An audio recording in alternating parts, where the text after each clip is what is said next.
Эмгегибиздин баарını көрүп жатабыз. İştese болот чек арада дагы, кыйналсак да ата жерди таштап кетебедик бир жерге кызым.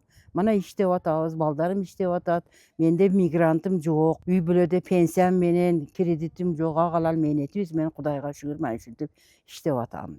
Ошо чек арада үйүбүз бар эди. Бүт буларды ушул жака экчү эдик мурда.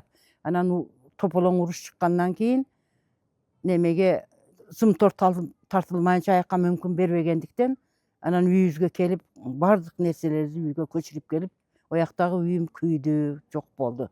Энди шээрде жашап мына ушинтип балдарды багып жатамын. Кудайга шүгүр. Эли журтубуз аман болсо дагы мындан башка иштерди кылса, суу эле болсо бар жокту кылса болот экен айылыбызда. Мына өрүктөрүбүздү кара, өрүктөр. Мен дагы бир айта кетейин, помидордон башка эле биздин Баткенде эч ким ачка калбайт деп ойлойм да. Себеби огородубузда бир жок бишип турат да.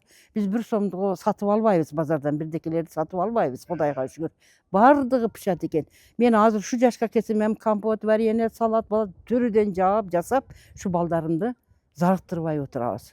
Суу жерден сквозная суу чыгарып алып атабыз.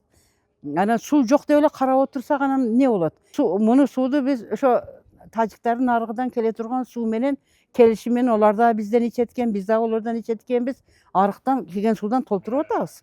Бизди көрүп кулпуна эккендер көбөйдү, марина эккендер көбөйдү, картошка, сабыз, пияз эккендер көбөйүп атат. Барган сайын эл өзүнө өзү каржылап жашоого аракет кылып атат кызым.